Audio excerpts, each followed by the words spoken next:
जन्म जन्मांतर से रूठी माँ लक्ष्मी को कैसे मनाएं। आज इसी के संदर्भ में आपको एक कथा सुनाते हैं। पौराणिक काल की बात है कि बहुत सारे मुनि सभी पापों से छुटकारे और दरिद्रता को हमेशा के लिए जड़ से खत्म करने का कोई उपाय ढूंढने लगे थे। ढूंढते ढूंढते उन्हें कई उपाय मिले, पर इन उपायों में ऐसा कौन है जो आजमाया हुआ है, सबसे बेहतर और निश्चित प्रभाव देने वाला है। यह जानने के लिए सारे ऋषि इकट्ठा होकर सूत जी के पास पहुंचे। ऋषिगण सूत जी के पास पहुंचकर एक साथ बोले कि लगातार माँ लक्ष्मी की कृपा बनी रहे और सब पाप भी कटे। किसी भी मनुष्य के लिए इसका सबसे सरल सहज उपाय क्या है, आज हमें यह बतलाइए।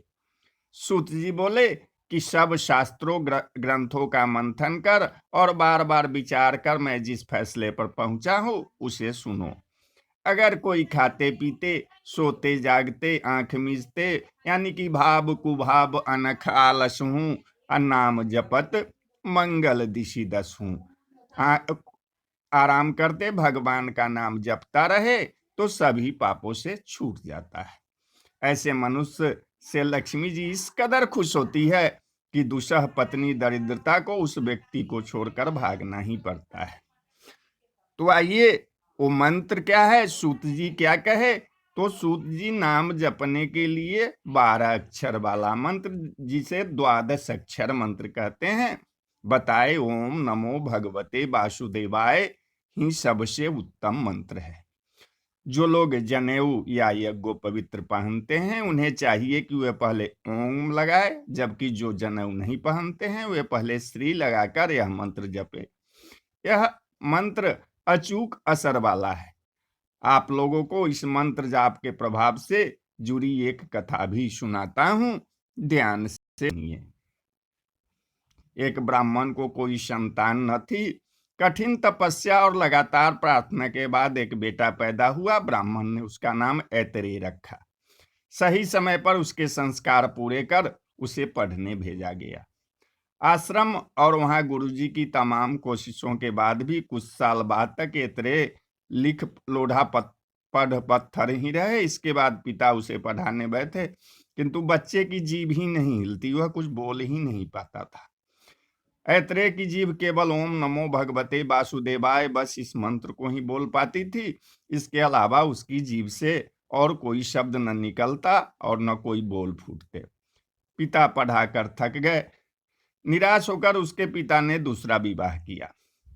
नई पत्नी से 4 बेटे हुए। वे चारों वेदों के बड़े जानकार और विद्वान हुए। अपनी इस काबिलियत के बल पर उन्होंने कमाकर धन दौलत से घर भर दिया। ब्राह्मण की दूसरी पत्नी और उन चारों की माता बहुत प्रसन्न रहती थी, किंतु ऐतरेय की माता दुख में डूबी रहती थी। एक दिन उन्होंने ऐतरेय से कहा, बेटा, तुम्हारे और भाई वेद वेदांग के विद्वान हैं और उनकी कमाई से उनकी माता को कितना सुख है। बेटा, एक मैं अभागिन हूं, तुम मेरे बेटे हो, प्यारे हो, पर तुमसे मुझे अब तक कोई सुख न मिला। मुझे हरदम नीचा देखना पड़ता है। इस जीवन से तो मेरा मर जाना ही अच्छा है। उनके चलते माता को इतना दुख है और वे उनके अनपढ़ होने से इतनी निराश है। ऐतरेय ने पहली बार जाना कि माता को ढाढ़स बंधाते हुए ऐतरेय ने कहा, आज ही मैं तुम्हारे लिए बहुत सा धन ले आऊंगा। इतना कहकर ऐतरेय एक यज्ञ मंडल में चले गए। जाने क्या हुआ कि ऐतरेय के यज्ञ मंडल में पहुंचते ही वेदी के पास बैठे यज्ञ करते वैदिक यज्ञ के मंत्र ही भूल गए। उन्हें एक भी मंत्र याद नहीं रहा। वे सभी बहुत असमंजस में पड़ गए। ऐतरेय ने पहुंचकर उनसे कुछ पूछना चाहा तो हमेशा की तरह मुंह से ओम नमो भगवते वासुदेवाय मंत्र का साफ उच्चारण गूंज उठा। यह सुनते ही वैदिकों को न सिर्फ मंत्र याद आ गए, बल्कि उनके मुख से ठीक ठीक उच्चारण होने लगा। यज्ञ करने वालों के मन में ऐतरेय के लिए श्रद्धा उमड़ पड़ी। आज ये न होते तो सारी तैयारियां बेकार हो जाती। हंसी होती अलग से जरूर, ईश्वर के भेजे बड़े महात्मा है। उन लोगों ने ऐतरेय को प्रणाम किया और विधि विधान के साथ उनकी पूजा की। जल्द ही उन्हें पूजने वालों की भारी संख्या हो गई। मौजूद लोगों तो क्या, यज्ञ करने वाले पंडित ऋषि मुनि सबने बढ़िया चढ़ाए के साथ उनका पूजन किया। पूर्णाहुति के बाद यज्ञ समाप्त हुआ और सोना, हीरे, जवाहरात आदि से ऐत्रेय का स्वागत किया गया। जमीन, गाय और दूसरों दानों की तो गिनती ही न थी। ऐत्रेय ने सब धन माता के चरणों में झोली में डाल दिया। देवताओं द्वारा बरसाए गए फूलों से सारा वातावरण सुगंधित हो उठा।